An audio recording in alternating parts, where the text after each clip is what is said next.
Hello, everybody. Rebbetzin Grossman created a unique breakthrough method and the systems to implement it that completely integrates God into every aspect of your life to totally transform your marriage into the marriage you always wanted, one that is loving, fulfilling, where you feel aligned and connected. Her unique method and systems are simple, practical, and will achieve fast and long-lasting results. I'd like to now turn the mic over to the head of Machon Shilo, Rabbi David Bar-Hayim, who will introduce Rebbetzin Grossman. Shalom uvracha. Welcome to everybody. You have all come here to hear Rabbanit Bat-Chen Grossman and not me, so I will not speak at length. I will just say simply that Rabbanit Bat-Chen Grossman is a true Talmidat Chachamim, and her message, as it was explained to me today, about how to deal with a situation where one's spouse is of a different opinion or holds by a different Hashkafa. This is a very real issue. It is experienced, and not always as a very simple matter, by many people, by many couples, and I am sure that you will hear much that is helpful and insightful. Bevakasha. Thank you so much. That was beautiful. Okay, so let's begin. We're going to talk today about marriage because that's my specialty. I can introduce myself a little bit so you guys know where I came from and who I am.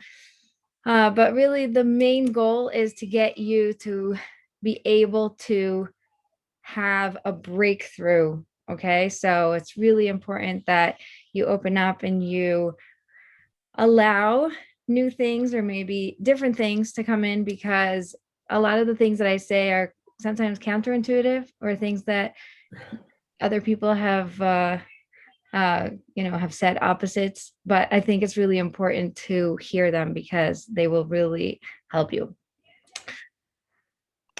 I started out as a graphic designer.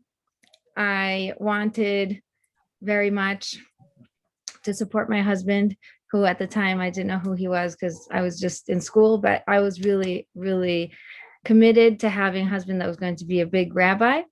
And I wanted to be able to support. And I knew that if I was able to grow something or create something that is not just, a regular job, I would be able to do that. So I learned to be a graphic designer and I became a graphic designer. I worked on Fifth Avenue in Manhattan. We made Aliyah. I came to Israel and I worked for the top graphic designer here in Jerusalem. And then I ended up going on my own and growing a business. And what that did was, it was great. Thank God I was successful at being able to fulfill that dream. And my husband, Rabbi Grossman, is a speaker, for Machon Shilo, and thank God has grown, to be a wonderful, wonderful person. I don't take any credit for that, of course. But with that, with growing a business and, doing my thing, I realized that I wasn't alone in a lot of the things that were going on in my marriage, and I had a good marriage. So as I was going to networking events and, conferences and things like that, I was hearing from other women who were also in business that they had differences with their husbands, that, maybe they were more advanced, or maybe they were making more money, or maybe they were smarter, or they knew better, right? And it just became a very, a source of disconnect and stress, because you want it to be flow and good and everything's fine, but there's all these things that just don't feel right. And the biggest problem that I ran into was that classical marriage advice, if you want to call it that, was for classical marriages. So it used to be, right? The husband was on top, the wife was underneath, and the classical stuff is like, just get her a little bit higher so they could be equals and everything is great. So it's very empowering to the woman. And that's the type of advice that is very classical. If you guys don't mind unmuting, I'm not a host, so I'm not able to mute people. That was great if the gap is this way, the husband's on top. But what happens when women are so empowered and they're actually learning and they're actually doing and they're actually going out there and, making things happen? And now there's a gap that's the opposite. So the old-fashioned advice ends up taking a toll because it just empowers the wife more and more and more and creates that distance even more. So it's not actually helping. And so the more old-fashioned advice I was getting, the worse things were getting. And I was not very sure what to do. So I, being a good wife that I am, and that marriage is my priority, I wasn't willing to give that up. And so, of course, I went out and found the things that helped me. And once I was able to make it work, then I was asked a lot, how, let me know, tell me, right? People are really interested because they see that I wasn't in that position that everybody else is in, where like, you have to either choose your marriage or your business. You have to choose are you here or are you there? And I was like, why do I have to choose? If I'm married, does that mean I can't have a business? Or if I'm growing a business, does that mean it has to pay a price on my marriage? So I was able to really stand for the and, that's what they call it, and do both. And I'm teaching everyone else to stand for the and as well. Now, here's the thing, it has nothing to do with business necessarily. It has to do with how do you get to a point where anything that's an and, right? My marriage and something else, how do you get that? How do you make that balance out and work together? Okay, so far so good. If you guys have any questions, feel free. I have a chat box open. I just opened it now. I'm ready for questions. In the beginning, what I used to say before I became very, very specific about which types of people I work with, I used to say I work with women who are, higher, more successful than their husbands. And people were like, it has nothing to do with the success necessarily, but I just feel I'm better, or I just know better, or I'm just more interested in learning more. And he's just, comfortable being stuck. That's really, a very common problem in today's world, because as I don't know if you guys have noticed, but society has really put an effort in empowering women. And I think it's amazing and great. And I am very grateful that we get all of these great tools and are empowered. And I also think it's very aligned to the time of the redemption, right? Because we know that in the time of redemption, women are going to rise, and it's not going to be one woman, right? We think of leaders as, one man is going to get on top and be the king, or one man is going to be the leader. With women, it's not the same. There's this united type of rise and fly together. Okay, so that's what's happening now. A lot of really amazing, empowered women are rising to their calling, to their purpose, trying to do the thing that they're here to do, and in a network and sort of collectively are rising the level of consciousness. It's really beautiful. And with that comes this comfort and disconnect from, hey, but I'm doing all these things to grow and be and raise my level of awareness, and my husband is stuck. Now, this is the lens that I'm coming from. I am sure that if I was talking to the men, there would be the opposite problem too, right? Because if I were to be a marriage coach for men, I would hear all the men complaining about how their wives are stuck. I am sure of it. So I'm not saying this is, a one-sided problem, but this is the problem I deal with. And this is what I have been really focusing on, is how do we create that alignment and flow in our marriage when we're not 100% seeing eye to eye on every single thing. And today's topic specifically is about what to do when your spouse is not eye to eye on Hashkafa, on the way that literally means point of view, right? When we are seeing things differently in regards to how to keep Torah or how to act, how the Torah is very relevant. So how do we live Torah, and what does that mean for us?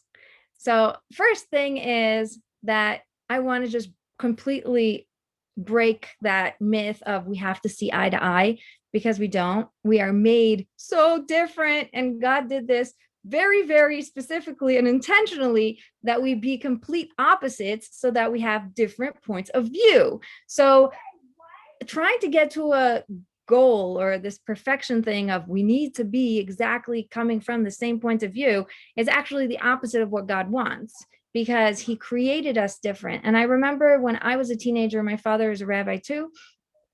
You could tell why I wanted a rabbi as a husband. I grew up with Torah in the house, right? And I remember we went to a Shabbaton, and my father was speaking to all these teenagers and young adults. And he said, take this ball, right? He had a ball, and said, take this ball and, one person on one side, one person on the other side, tell me what color the ball is and describe it. And the people were from different angles, and they were able to say things that the other person cannot see, right? And they were describing to each other through communication what their point of view was observing. That made so much sense to me, and it felt really aligned to right, this is why God put us together, so that we can communicate and tell each other, hey, listen, I know that's what you see, but I see something different because I am on a different point of view. So first thing is, it is not ideal for us to try and get to the same point of view if really God made it this way, that we are different and we see different and we are different, and everything about the way that we are and were created to be is to, yes, look towards the same goal and try to reach it together and work as a team and be one, but help each other by using those differences. Okay, so that was number one. There's a question here: how to enable one's spouse who grew up with a different type of Torah education to appreciate a different way. So very good. You can't get anyone to do anything. Okay, and that's the next point. You cannot get anyone to do anything. Just like I said before, I raised, I got my rabbi to be this great rabbi. It's it has nothing to do with me. This was my dream. This is what I was working towards. And I got someone who was aligned in that, goal. And so we were working together, and I could sort of take credit, even though I can't. But I didn't do anything.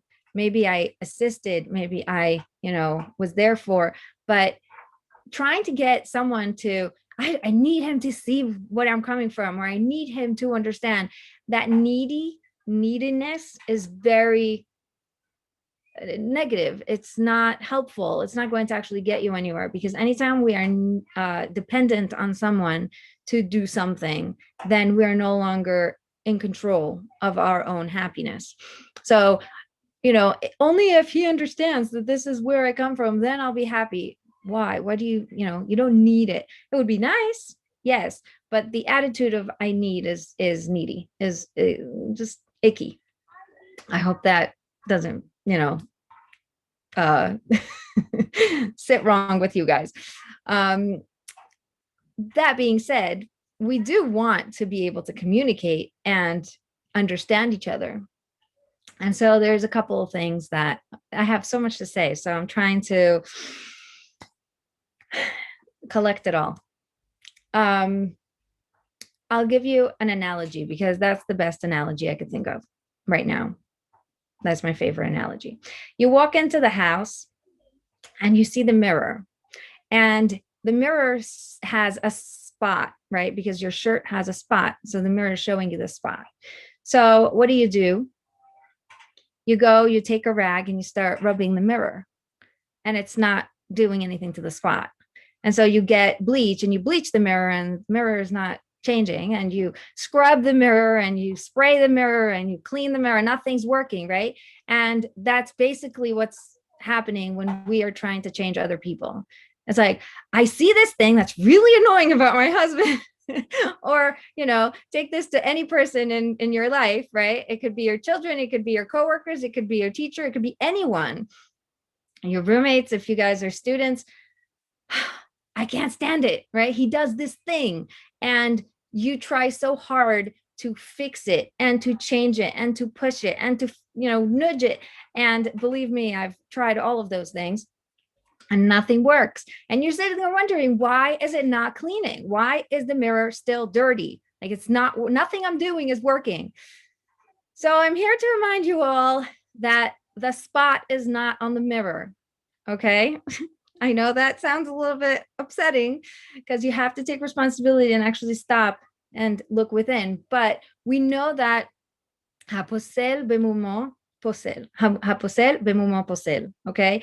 If you see something in someone else, you automatically have that within you. And by the way, good news, same thing with good things, right? So if I see someone who's really responsible and I'm like, wow, that's really amazing how responsible they are, or how, organized they are, or how pretty they are, or how neat they are, or any good thing that you see about someone else, you will not see that unless you have it within you also. Okay. So let's just be fair and see both sides.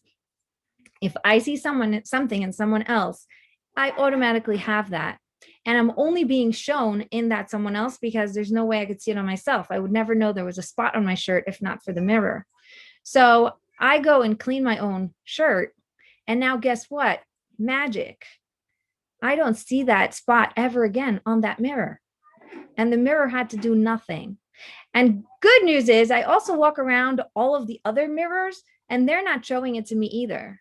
So I can very easily and single-handedly fix a lot of my frustrations by stopping and looking inside. And that's what, I teach people to do, because it's not easy to do it yourself. And it's very, very important to be open to getting that help, because as we said, you need someone on the outside to sometimes help you find the way out. And I myself have coaches because of that. Is so, so helpful. And it cuts so much of the time that you're trying to figure it out yourself. It's like someone else already built it. You just have to do it. So I'm going to teach you the calm method, which is the method that I created to know exactly what to do in every single situation. And then we're going to take some questions, or if you want, you could send me your questions right now, and I can show you how I use the calm method in that moment, okay? So the calm method is the method that I created when I reverse engineered what worked for me in my marriage, in my journey. What is it that I did that worked? So what was it that worked for me to get from this frustration, annoyance, oh, he doesn't get me. So, it's just annoying that he's so stuck, all these things that I was thinking in my head. Obviously, he was like, oh, I don't know what you're talking about. Right? Because thank God I was there.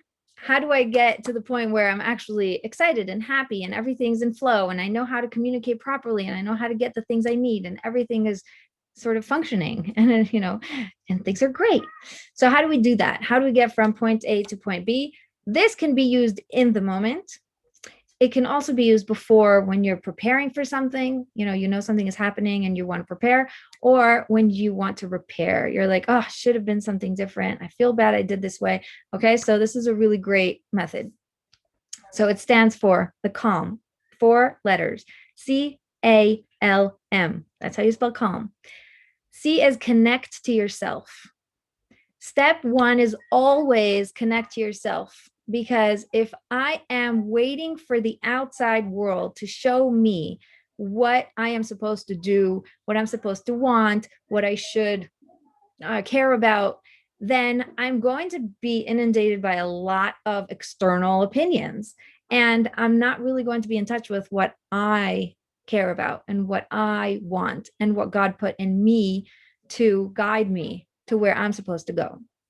So before you do anything in any situation, take a deep breath, stop, ground yourself, whatever you need to do in order to just get that minute of quiet and close up.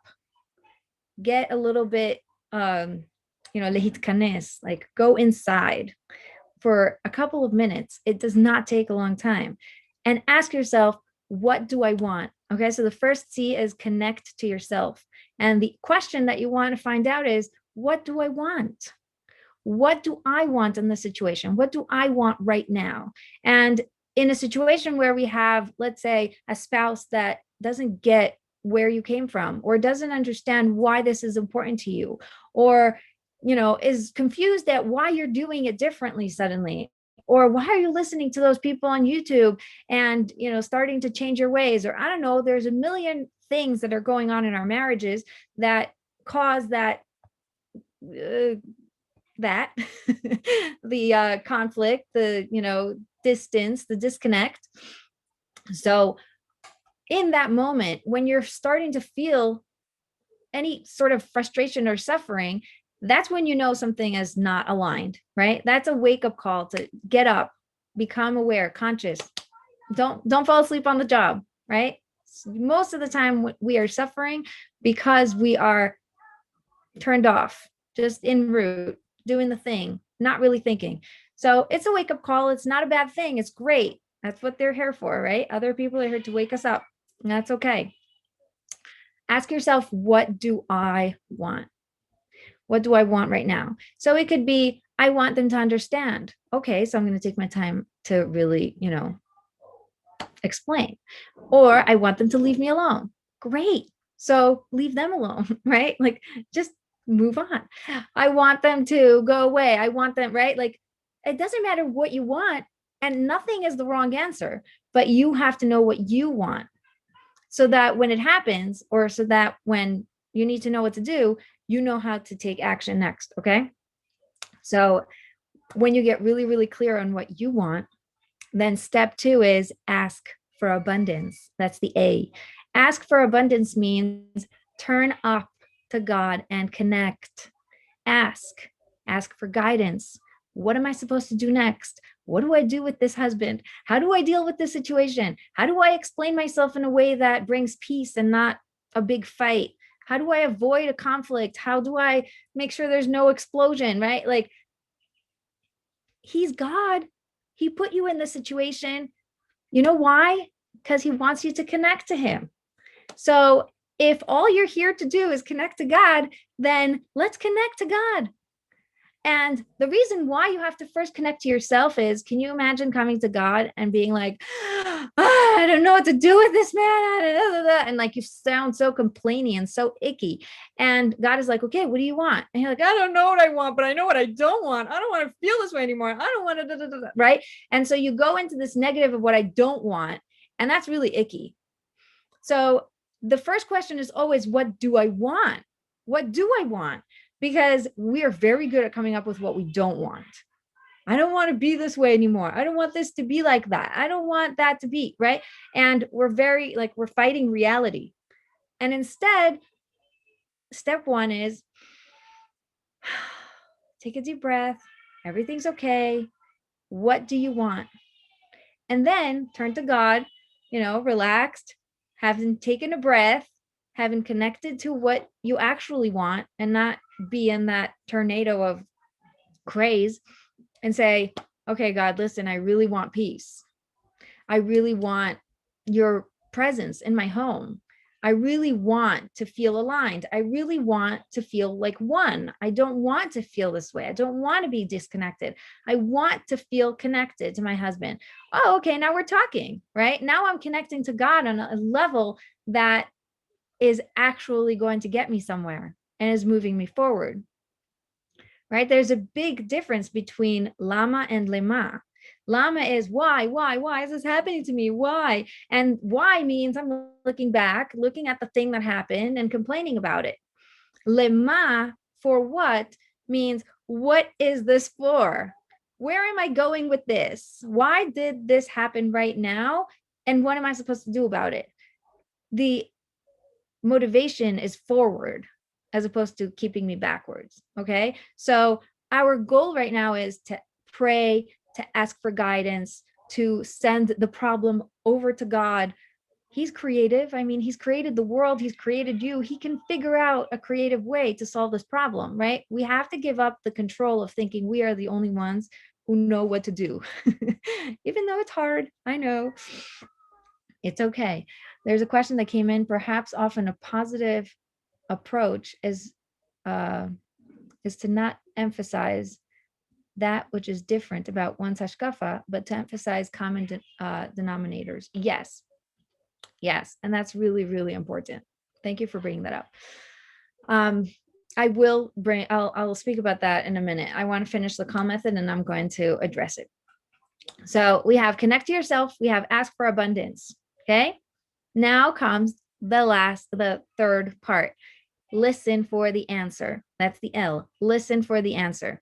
And this is a different step from asking. And I want you to notice that, because sometimes a lot of us are really good at praying. We're really good at turning to God and saying, oh God, give us this, give us that, please, please, please. And we're sitting there praying, but we do not take the time to notice the answers to our prayers. And so they go over our heads and we end up missing the mark a lot. And we're staying in that question. We're staying in the prayer and the, just sitting there in the problem instead of looking for the solution. And I'm going to tell you very quickly, there was a situation that we were in and we went to a rabbi who was local.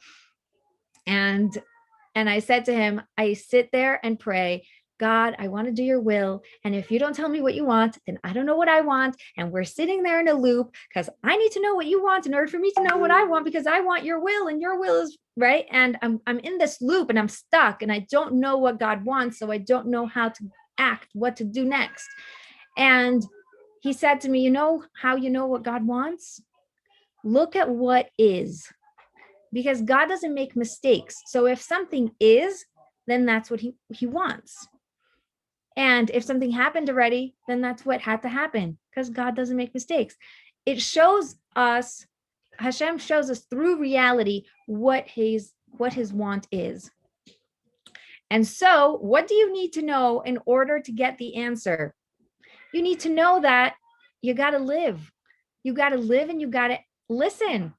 And when you're attentive and your eyes are open wide to finding the answer, you suddenly get answers so quickly. And your job is to connect that answer to the question, to say, oh my gosh, that was crazy. I asked and I got it, right? Because I'm telling you, we are human. We are so good at missing it. We're so good at saying, oh, it's impossible, forget it. I'm not going to, we just dismiss it without even giving it a chance. But when we really ask and then we really listen, you are going to find the most amazing miracles and, stories of how things fall into place. This is where the magic happens.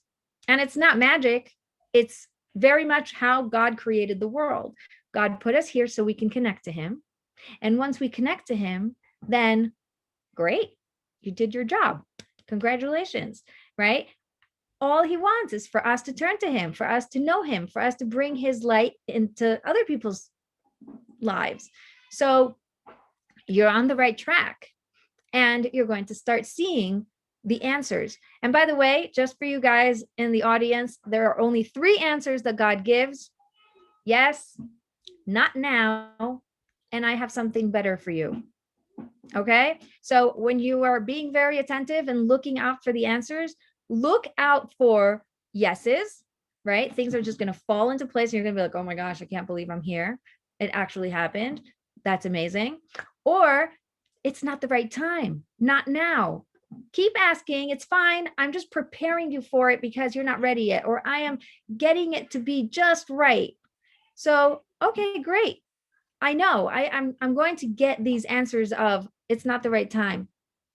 And it's amazing when you get those. You'll let me know. And it's not, I have something better for you is the best, because you end up praying for one thing and getting something completely different.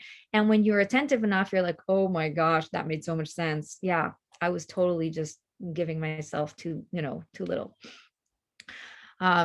So, allowing myself to receive too little.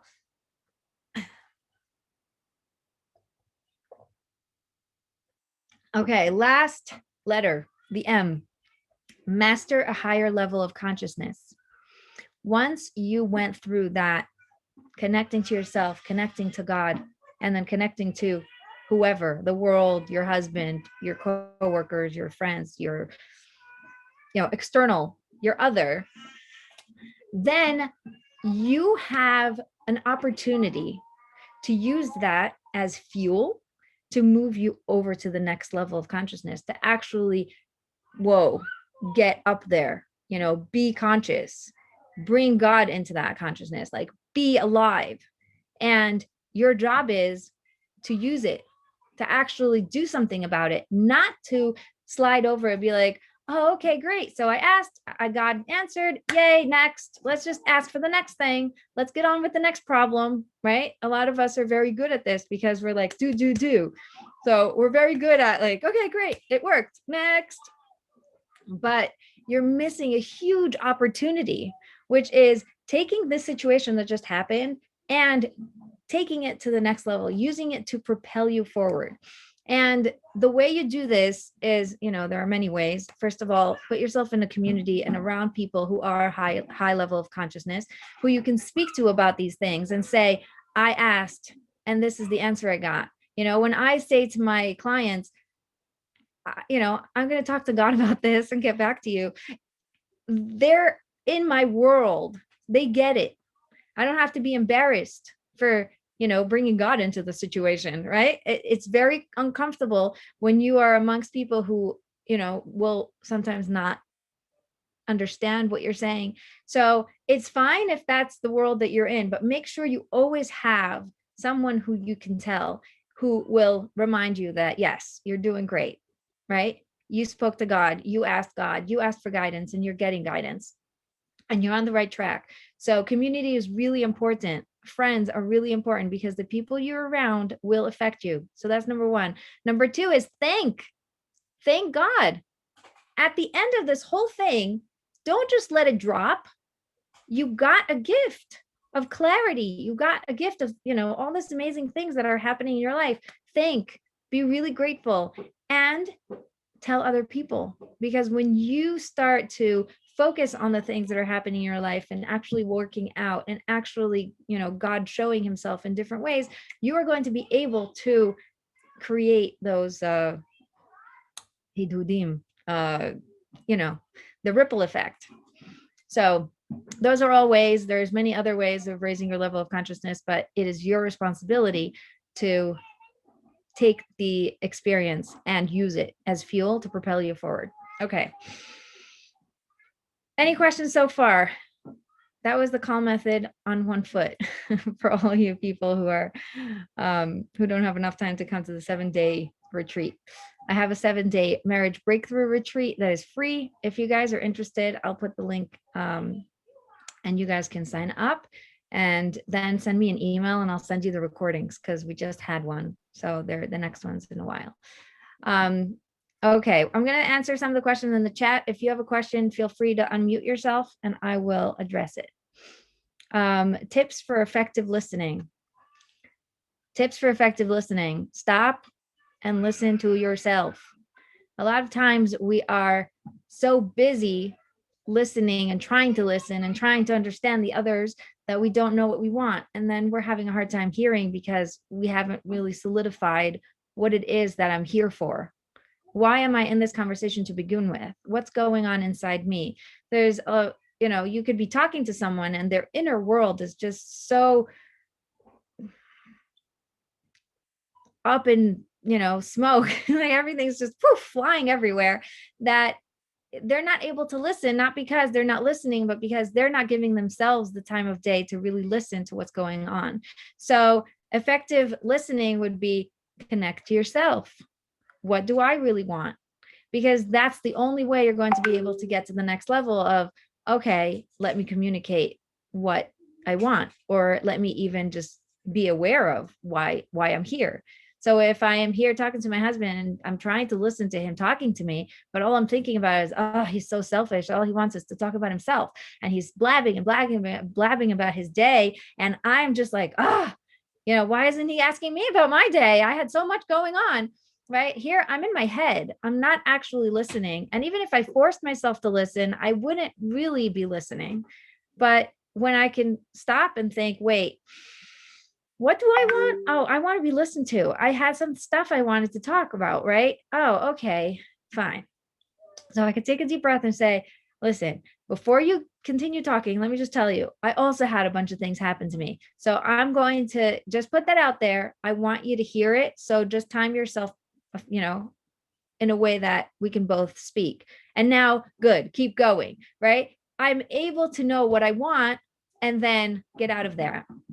Just move on. The other thing, by the way, is the turnaround with the mirror. If I'm thinking my husband's selfish and talking only about himself, what's going on in my head? I right away went to being selfish. I wanted to talk. I wanted to say about my day and how I'm feeling, right? So I became the thing that I'm thinking about the other person, which is really, really helpful when you're in the moment to be like, oh, wait, it's nothing to do with him. I am just going, I'm feeling really unheard. It's like, oh, okay, I can't hear him when I can't hear myself. I hope that was helpful to you. Effective listening. Okay, let's see what other questions we had, if I answered all of them. I have a question for you. Yes. So what's in now you have as a guy who has a job interview. He's afraid that he can answer this question. Like you're going out of the shiur, a girl asks a question to a guy, he's afraid to answer this question. What can he's going to lose that benefit, or he's going to lose his chance to lose the shiur, lose the girl that she's going out, the guy who's going out with. So what's the good part and what's the bad part? The good part is at least he did his best. He went up, he showed himself, and he told everything the truth. It was that, it didn't meant to be. Even in job interview, it never meant to be. How can you, is it possible you don't tell everything the truth, but not the truth to the person that you're afraid that you lose your chance? That's my question. So are you talking about your hashkafa when you're saying the truth? What are you hiding? Like, what's the thing that? Yeah, that hiding that you're afraid that you're gonna lose that your opportunity, that you're gonna lose your chance to not gonna get married. You're not gonna get you're not gonna continue the relationship. How you can you? So how can you? I understand that part. I want you to clarify. The thing that you are afraid will ruin all these things is what? The hashkafa? Yes. Okay. So first thing is, I don't believe in hiding anything when you are in any situation where somebody is communicating with you and connecting to you,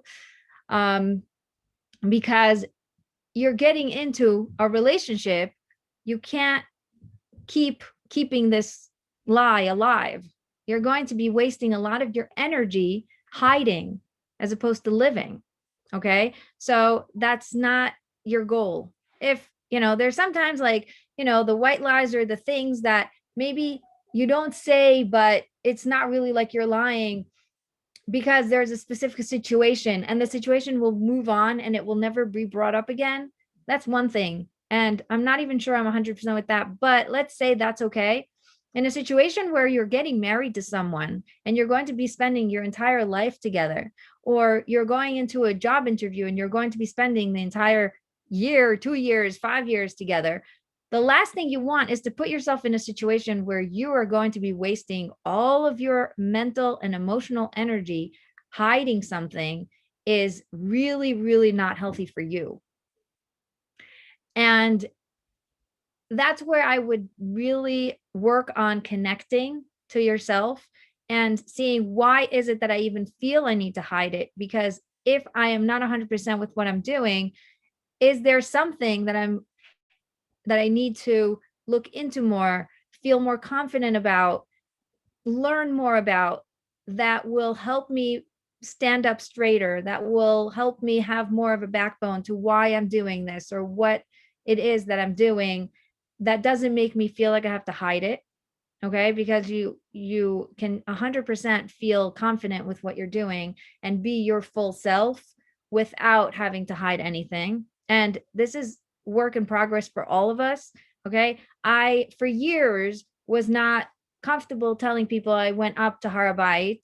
Of course, I went to mikvah, I went to Har Bayit only in the places where you're allowed to go, but still it was uncomfortable because I was brought up that it wasn't allowed and that, we have problems with it, whatever.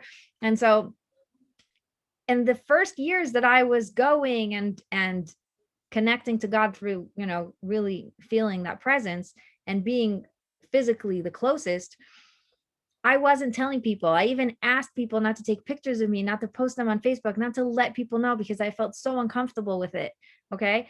That's just an example I came up with on the spot. It took me a while to sort of brew into it and become comfortable enough to say, oh, you guys, I go up. You want to come with me? Great. Let's go. And I post pictures now on Instagram when I go, and I make it really, really clear that I'm going to mikvah and that I'm going tomorrow, and that this is something that I use in order to connect and to ground myself and to, pray and to speak and to ask and to, request guidance. Like, this is my way of grounding myself. And now that I do that, I am a lot more comfortable about talking about it, because I'm no longer wasting my time avoiding it. I'm like, okay, this is who I am. This is what I do next, right? Now, it did take me a process, because not everything that you are doing that is allowed or that you're comfortable with makes you comfortable to tell other people. And so that process is really important to go through. And I call it processing the process, right? That process of going from deciding to do something to actually being comfortable with doing it takes some time, and it's important to process it. It's important to talk it through with someone. So I would highly suggest getting on a call with one of your rabbis, with one of the Machon Shilo rabbis, with someone who's an advisor who can walk you through, what are you afraid of? Why are you hiding it? What's going on behind the scenes? And then after you can really mull it over and get really clear on yourself and what you want, then asking God for assistance. Really, there's so many prayers. Help me avoid the people, that people should hate me or be jealous of me, right? In the Machon Shilo, in the Sidur Eretz Israel, there's a beautiful prayer there that I started saying, because I'm like, oh my gosh, I'm becoming famous. People know who I am, and people are going to start, the more people know you, the more chances are that people are not going to like you. And I am a person who likes being liked. I'm sure all of you are. So it's one of those concerns, like, what are people going to say about me? What are they going to think about me? What are they going to say behind my back? What are they going to, all these things that we are afraid of. That's built in, by the way, so that we can protect ourselves from doing, big things. Get really in touch with why you're doing it, what the fears are, what could happen or what couldn't happen, or all these things. And then once you process that, then you're going to be so much more confident and comfortable with who you are, that the wrong people are just the wrong people. They're just not your flavor, right? Like, not everyone has to like vanilla ice cream. And it doesn't say anything about the vanilla ice cream. It doesn't mean vanilla ice cream is wrong. It just means that not everybody is going to agree with what you're doing or with your hashkafa. It has nothing to do with you. It has to do with them. And what I'm trying to say, what I'm trying to say is that we don't want to know about their past. The past, what happened, is done. You have to throw it in the garbage. You rip it off. You have to do a new page, do something new. We don't want to know the past. If someone to want to know your past, what we don't have to answer that question at all. So if the person really wants to know the past, it's tough luck. I'm gonna have to tell. I mean, it's not their business to know about the past. So what do you say about that? What Okay, you can so do?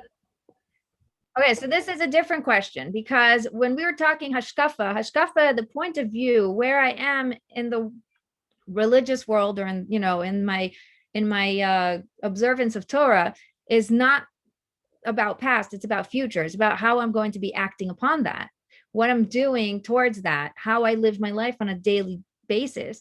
It means if Torah is relevant, and it is, obviously, it affects every single part of my life and every single part of my being. So this is very forward facing. I cannot lie about what I believe and what I think is important and my priorities and how I want to live my life. The opposite, I think, in dating and in interviews, and maybe not in interviews that have nothing to do with your Torah observance, but whatever it is, you should be very clear about where you're going so that you can find someone who is going to join you and go there together.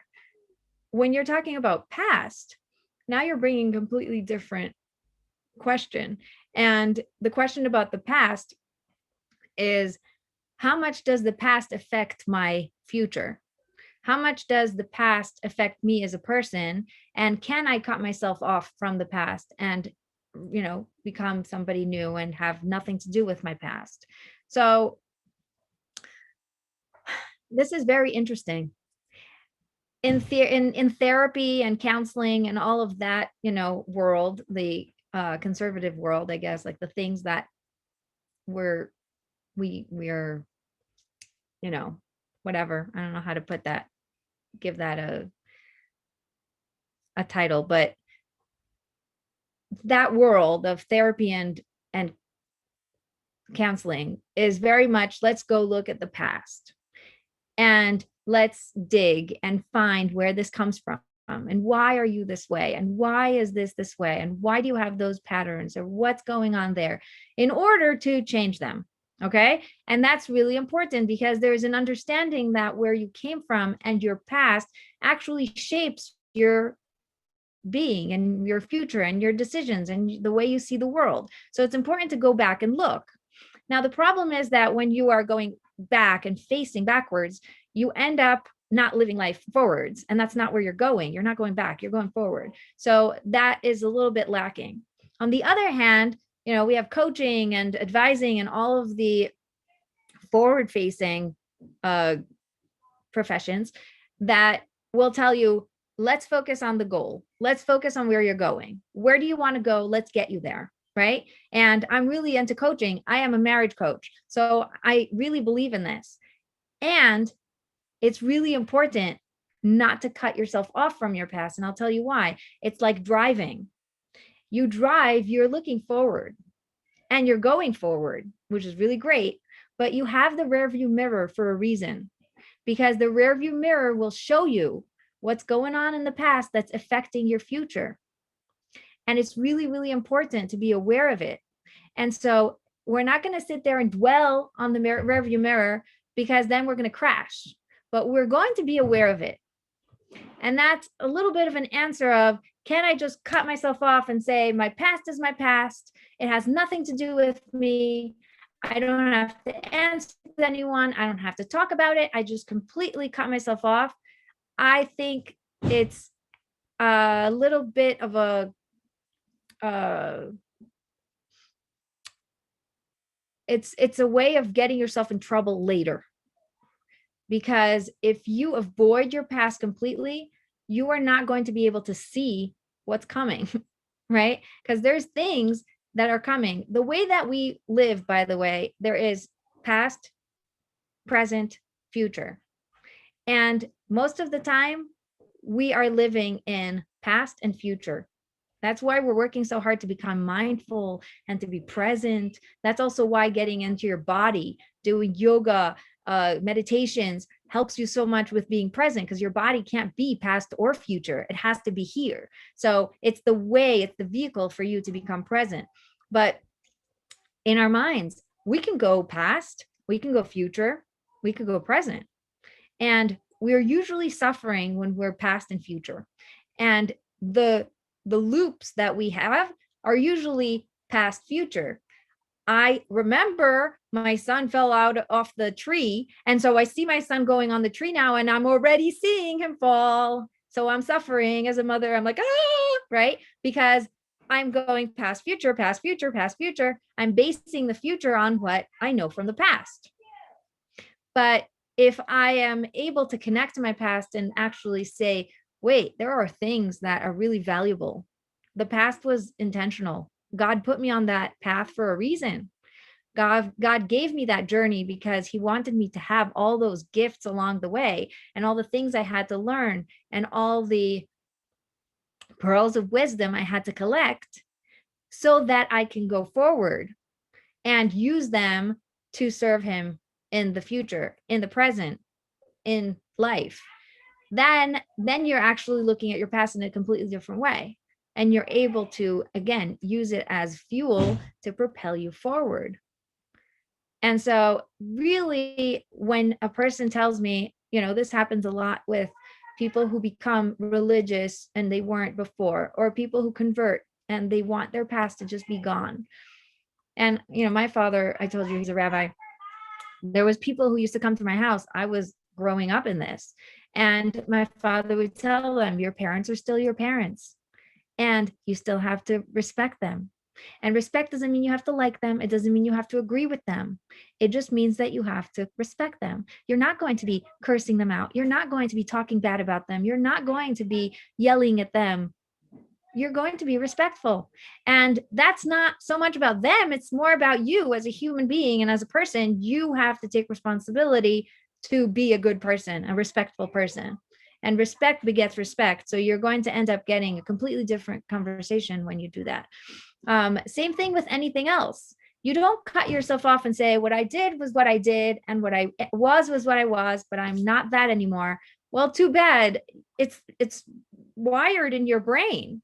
There are pathways that are automatic to how you used to do things. So your job is to rewire. Your job is to be aware and to work really hard to create something new. But you can't ignore it because it's going to come back and shoot you in the leg, because it's just part of who you are. And God made it that way. And I don't think that it's worth it for you, again, to waste your energy on avoiding it. I highly recommend working with someone, an advisor, a coach, therapy, whatever, really, because it helps you come to peace with your past and collect the reasons why your past was your past so that you can move forward. Any other questions?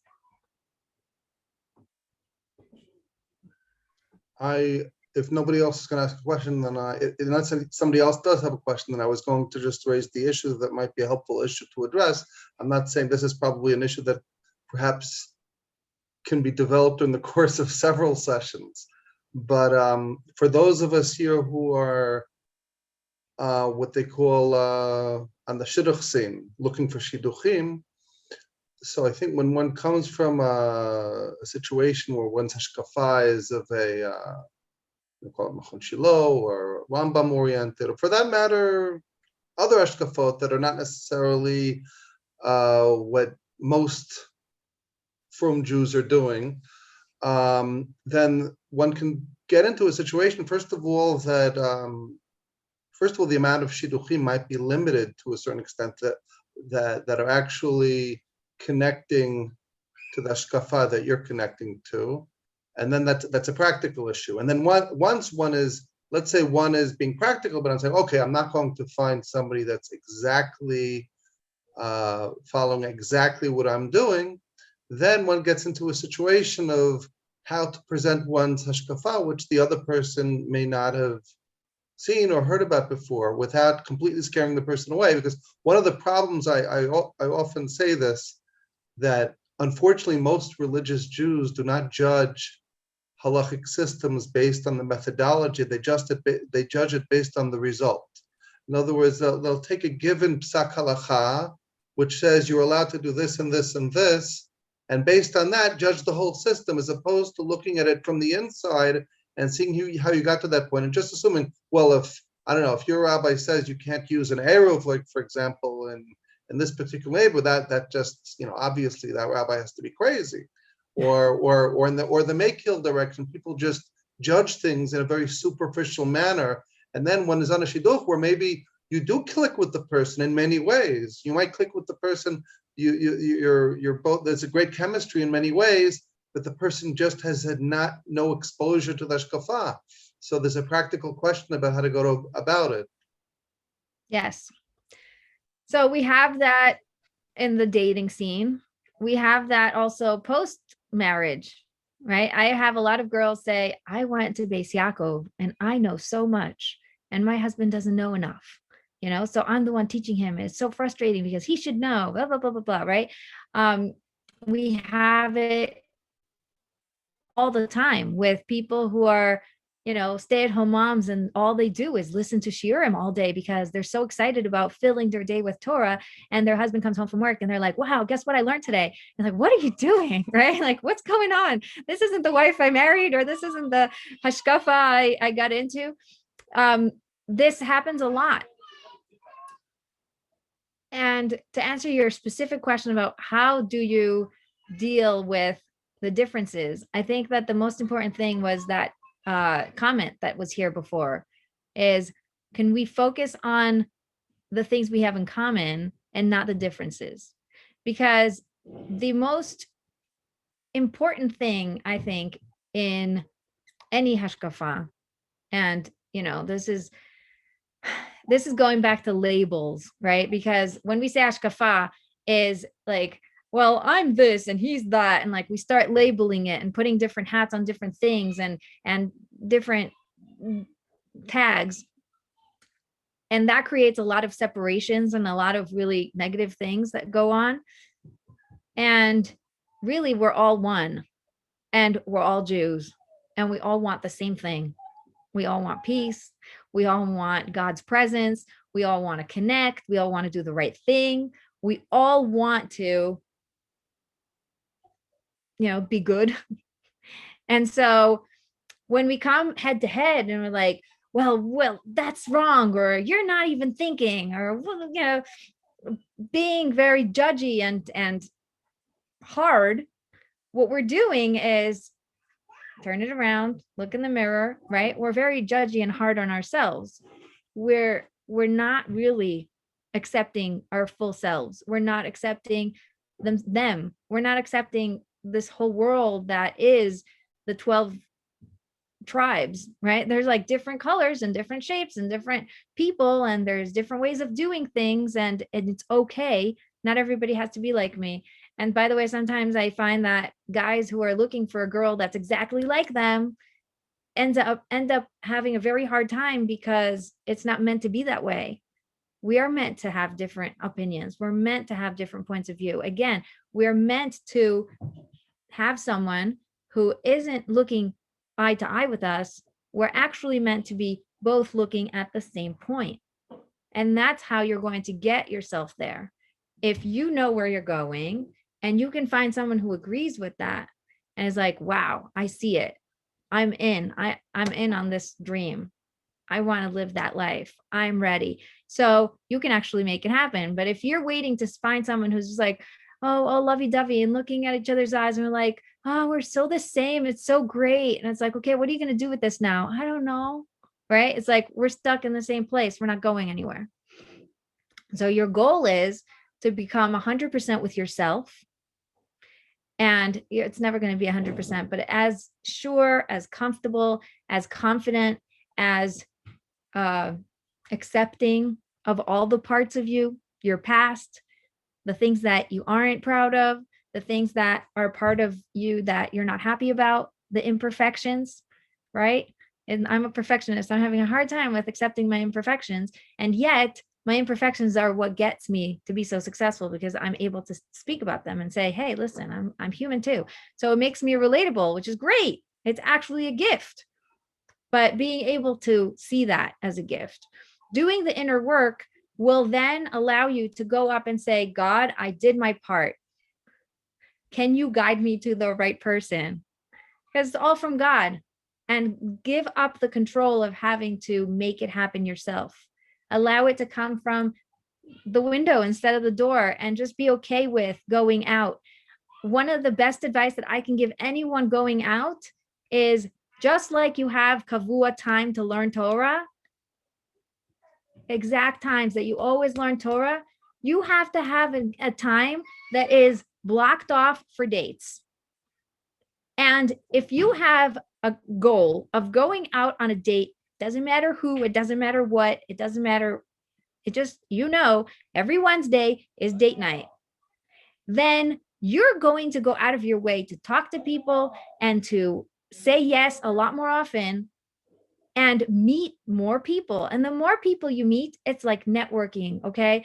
People think of shidduchim as like, it has to be the right thing, or I'm not going to go out. You can network with someone and say, oh my gosh, this was so wrong for each of us, but it was so nice to meet you. Maybe if I have someone for you, I'll think of it. Or, if you have someone for me, let me know.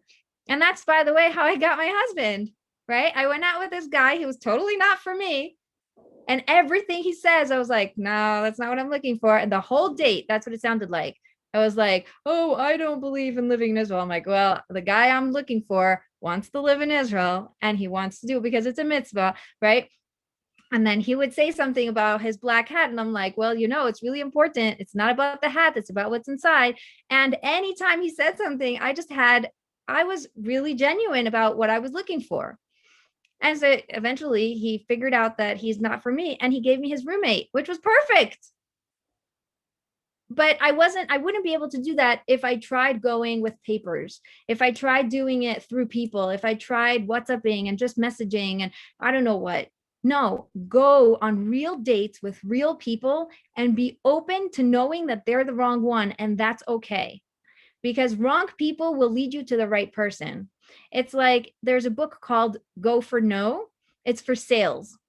It's an entire sales system that instead of going for how many yeses I need to get today for the salespeople who are doing call centers or whatever, this guy came up with how many no's are you going to get today? And the goal was to get as many no's as possible. What happened was that if your goal is to get as many no's, you end up getting a lot more yeses because you're okay with no. The rejection doesn't hurt as much because that was your goal to begin with. So if your goal as a young man or woman going out on dates is I'm willing to go out with anyone who's, sounds like she's okay, right? Don't just go out with anyone, but tell people what you're looking for and say, I'm available on Wednesday. I would love if you can make this happen. And by the way, shadchanim love people like that because the biggest problem, the biggest down that a person making a shidduch will get is if they work so hard to finally get the guy to say yes and the girl to say yes, and then in the end it falls through and they don't even meet. It feels so icky. And if you can tell them from the start, I have a time that I go out every Wednesday and right now I'm available and I have Wednesday coming up and I have to fill that Wednesday. I'm ready to go out. Send me someone. Your openness to finding the right one is going to be so amazing. And then that together with God, praying, asking, guidance, you're going to be listening for the answer. You're actually going to be open to getting the answer because you're opening yourself up. You're becoming attentive. I don't know if I answered your question specifically about the Hashkafa, but I think that when we don't think of it as a specific Hashkafa or a box or a label, and we just think of it as common denominator, bottom line, I want to bring God's presence home. That's all I want. I want to shine God's light. I want to be that moon that reflects the sun. I want to be reflecting God's light. I want to be walking this world and being in my purpose. I want to hear what God wants for me and I'm open to whatever is coming up. So I'm not closed in this like box of, I need it to be this way. And if it's not this way, then it means it's not right. Well, who knows, right? We are leaders. And to be a leader, you have to be open to be guided because you don't know. Like, sorry to say, but we're actually not as in control as we think we are. And we don't know as much as we think we are. And so if we allow God, who actually does know, we are going to have a lot easier time living life. So let it be easy. That is my advice to you, is let it be easy. Question. Yeah, Do I you have one have- last question. Oh, one second. There's a question from the chat that I was going to read. Do you have any advice about moving to Eretz Yisrael and finding the right community?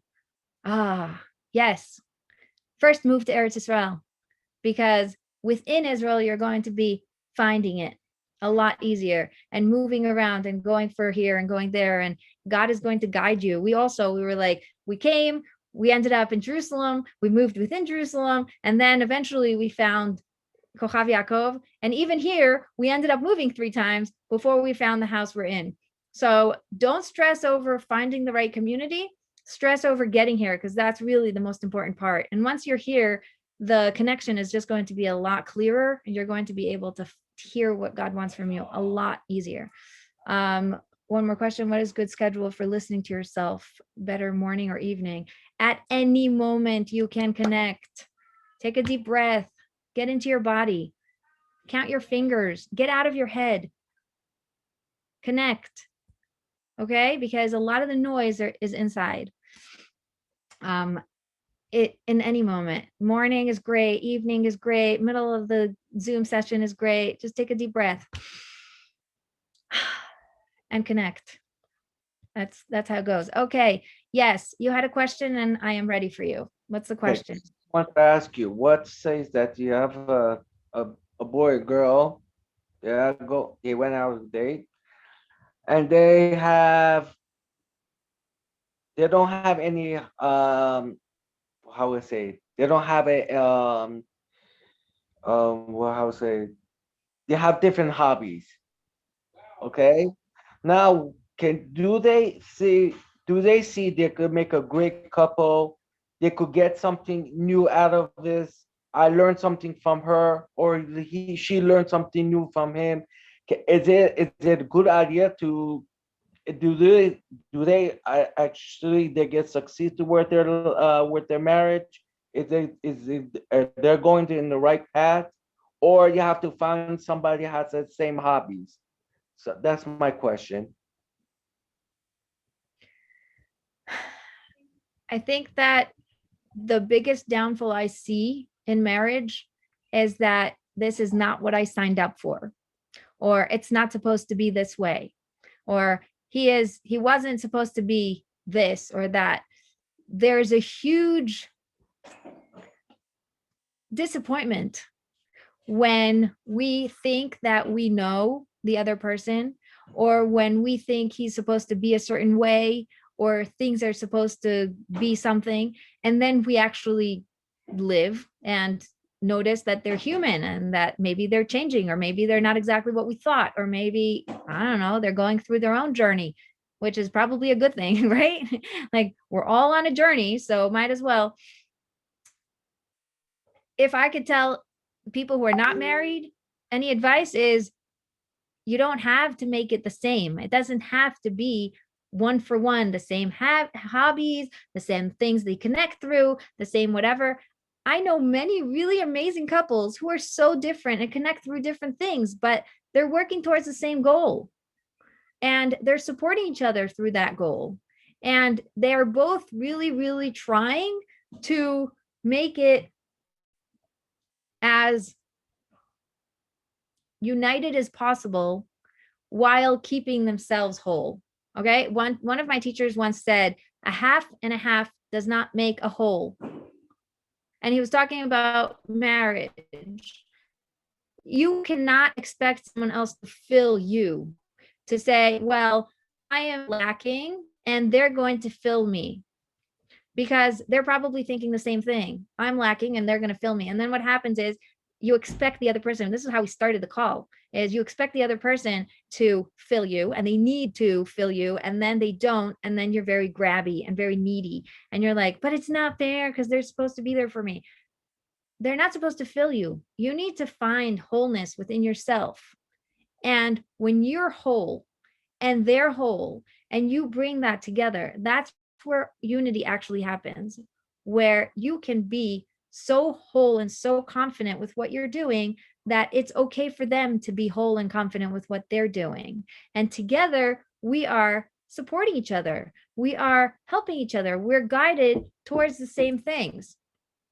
Okay, so that's the goal. I see that there's a lot of young people asking about shidduchim, and so I'm going to say that again. Your goal is to find someone who is going to see where you want to go and say, yes, that's where I want to go too. Let's go there together. Let's support each other. And that's when you're going to start seeing amazing things and greatness.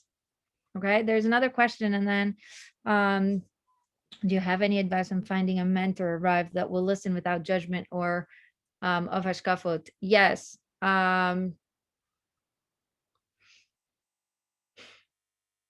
There are so many, and it's funny because people think like, oh, there are so many amazing people out there, advisors, rabbis, coaches.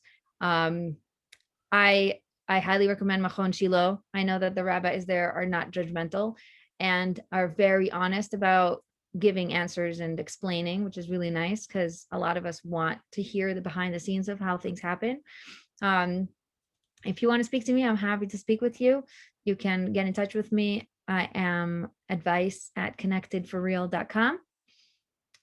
I'll write that, connected for real. And by the way, that's like connected because that's what I'm all about. And then for real, because it has to be practical. You can't live in a bubble. Last question is, how picky should you be when deciding who you end up marrying? You should be super picky on the things that really matter to you. Super picky. Because if you're not picky about anything, then you'll just fall for anything. And that's just not going to make you happy. And if you're picky about everything, right, the color of his hair and the nose, and it has to be this way, and it has to be this height, and you're going to go crazy, right? So get really, really clear on what is the core values and what are the core things that matter. And I'll give you examples because I think examples speak more than words. For me, that was living in Israel. It was marrying a rabbi. And people were like, oh, that's so picky. You don't marry a profession. I know it wasn't a profession for me. It was a way of life. It was the way that you live Torah. That was just something I needed. And it was the best way I was able to explain it to people. So the people who said, oh, you don't know, you're too young. Like, okay, thank you. So I guess you're not the right person to, help me out with this. But I was very, very clear. And I was very picky because I knew that's what I wanted and that's what I needed. That was what I was being called to do.